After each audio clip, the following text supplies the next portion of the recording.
امام جعفر صادق علیہ السلام کی خدمت میں ایک شخص آیا، عرض کرنے لگا، اے نواسہ رسول، سب سے عظیم انسان کون سا ہے؟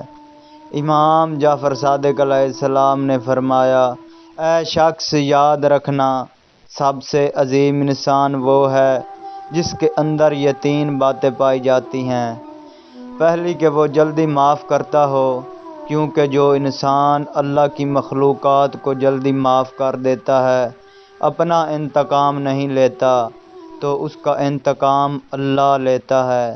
دوسری بات کہ وہ ہر اس نعمت کا شکر ادا کرتا ہو جو اس کے پاس موجود ہو، اور ہر اس نعمت کے لیے صبر کرتا ہو جو دوسروں کے پاس موجود ہو، کیونکہ جو انسان اللہ کے دیے گئے رزق سے خوش رہتا ہے تو اللہ اس انسان پہ اپنی رحمتیں مسلسل برساتا رہتا ہے۔ اور تیسری بات وہ ہے اللہ کی مخلوقات کو عزت دیتا ہو اور تکبر کو ہمیشہ اپنے آپ سے دور رکھتا ہو۔